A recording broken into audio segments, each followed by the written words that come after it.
Hello everyone. After getting some feedback, this is going to be a introduction video on how to use Slack at Walker Telecom. We're going to cover just basic use case and a couple pain points that could be confusing if no one's ever shown you how they work.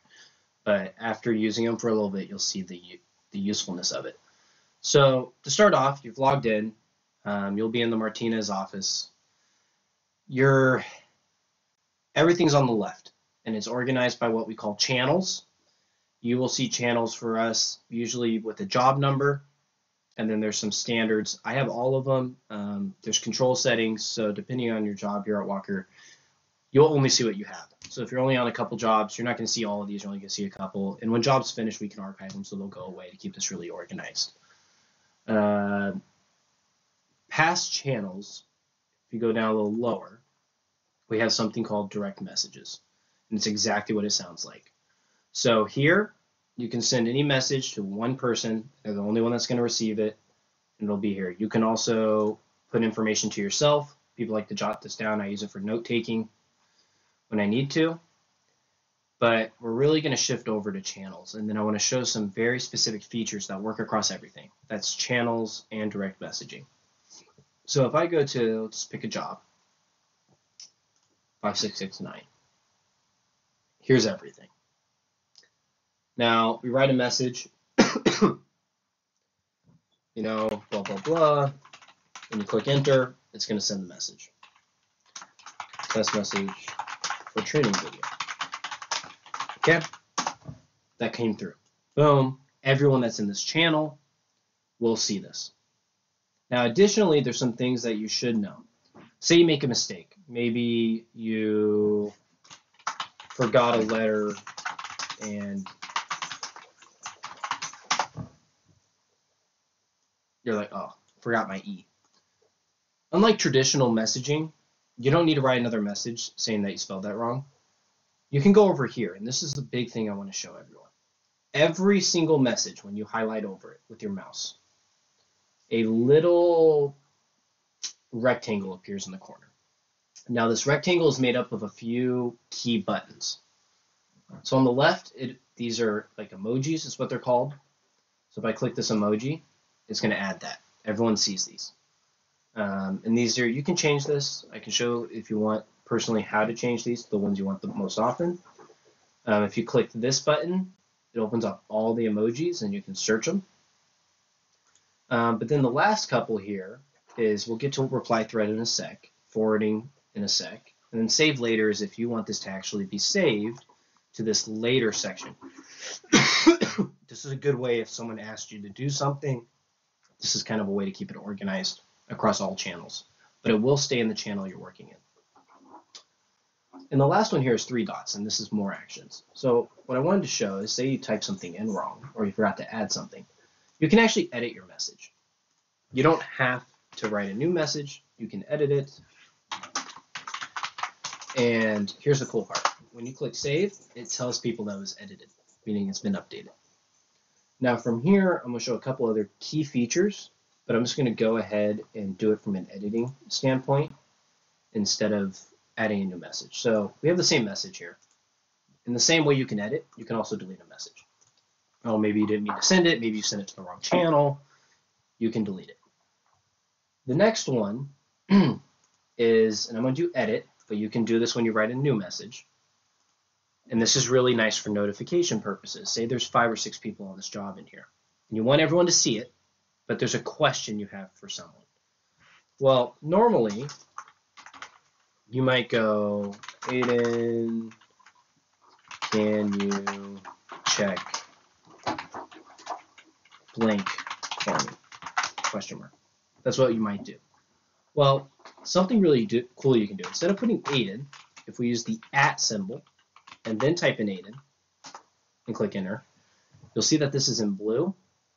He's going to get notified when this message goes through. So I save this. Aiden just got a notification that it's exactly what it sounds like, you @ someone.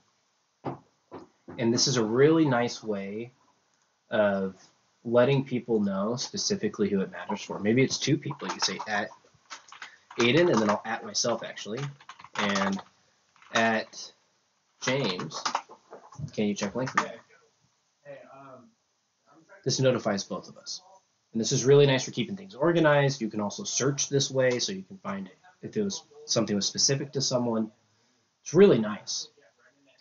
Now, say it's like, can you check blank for me? You know, it's both of us, and I wanted to respond. Well, you might come down here and want to go, after review, the following need to happen. And just like you'd have with like Windows or Word, you actually use Alt, Enter to go new line. But you can click this button, and it just like you would in Windows, information 1, information 2. You can make lists, you can make dots. Super self-explanatory. You can do all this. But what I encourage you to do, and this is what's really nice about this, if you respond here, it's just another message. It's not the end of the world.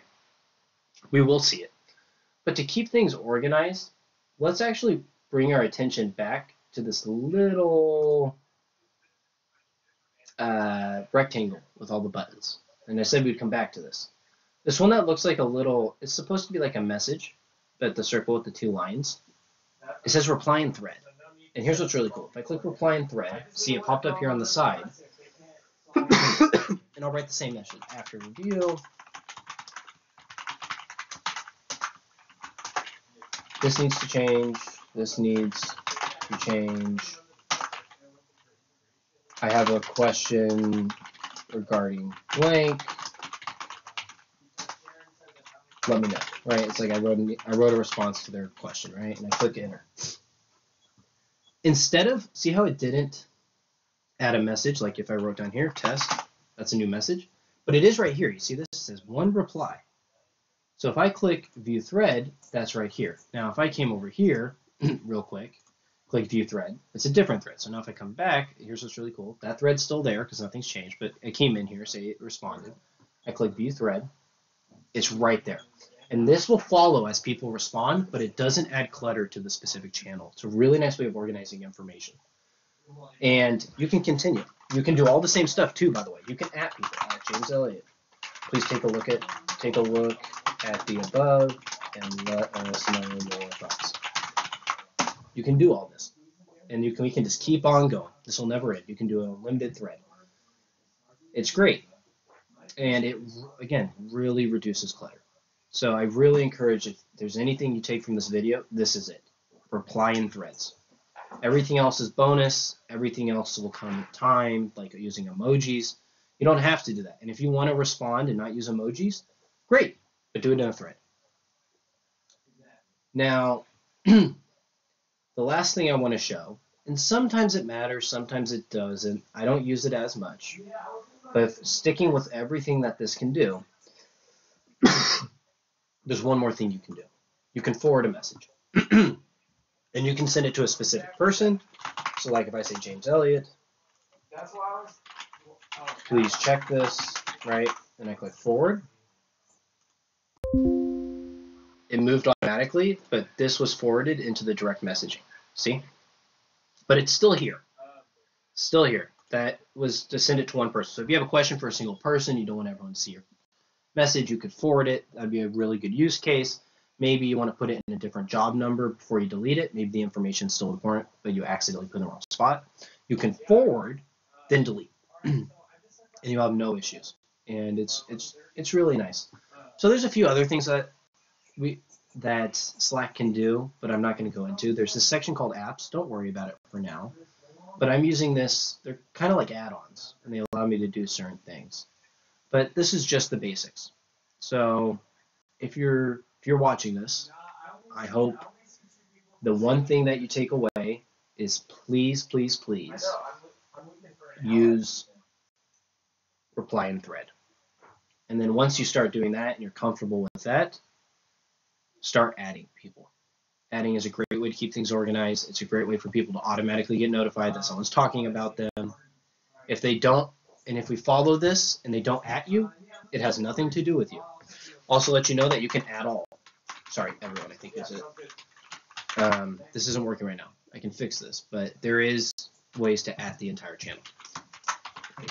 Add channel, there it is. You add the channel. That'll let everyone get a notification, which maybe if you do want to talk to everyone, that's what you should do. At channel, everyone please review this. Please review this. And, excuse me. That's a really cool thing. I'll just pick a file. You can just drag and drop files, and it'll automatically attach them to this message. Any file. PDFs, images, Word docs.